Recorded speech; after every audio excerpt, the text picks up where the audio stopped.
A rival of mine once complained that my stories begin awkwardly and end untidily. I'm willing to admit to many faults, but I will not burden my conscience with that one. All my tales are true, drawn from life, and a life story is not a tidy thing. It is a half-tamed horse that you seize on the run and ride with knees and teeth clenched, and then you regretfully slip off as gently and safely as you can, always wondering if you could have gone a few meters more. Thus, I seize this tale, starting with a hot afternoon in the town of Iria, a dusty side street near the financial quarter. But I will make one concession to tradition. Once upon a time. But whether a time that was, or a time that is, or a time that is to come, I may not tell. There was a man, a tracker by occupation, called Kwame. He had been born in a certain country, in a certain year, when history had reached that grey twilight in which fables of true love, the power of princes, and deeds of honor are told only to children. He regretted this oversight on the part of fate, but he managed to curb his restless imagination and do the daily work that brought in the daily bread. Today's work will test his self-restraint. "How long has she been absent?" he asked his clients. In spite of his tact, they looked uncomfortable, but that was to be expected of a housekeeper and butler, tasked by their master to trace his missing wife, a woman named Palma. "Nearly 2 years," replied the housekeeper. "She said she was going to visit her family, but the entire family has moved away from Iria," the butler explained. "No forwarding address," the housekeeper whispered, as if ashamed. "Mr. Ansige is distraught." Kwame eyed the pair, then glanced down at the papers before him. These were letters from minor chiefs and high-ranking officials politely demanding his assistance. If nothing else, Mr. Ansige was well connected. It was a tawdry shadow of the power he had dreamed of. Was the true love of this deserted husband similarly tarnished? And what of his own honor?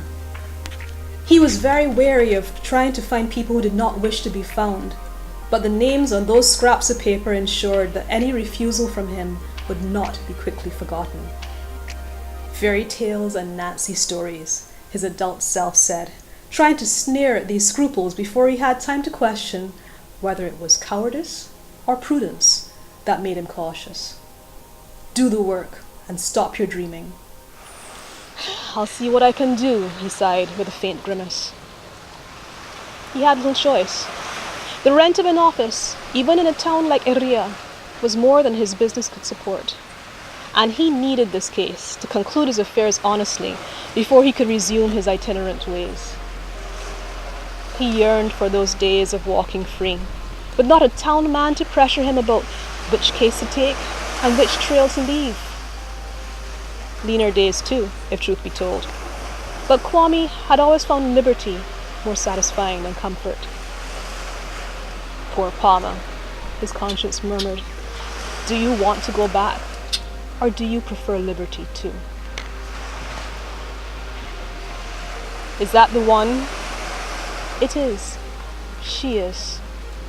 I don't see it. There was a meaningful silence. It said a lot about what might not be seen by such minor beings as the first speaker.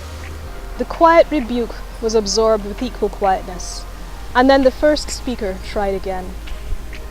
Ansige is on the way. He's coming to fetch her back. Delay him. She will be strong enough to deal with him by the time he arrives, and she will only grow stronger from there on. Then, when they meet, watch and you will see. She alone can safely wield the power that I shall take from our former colleague.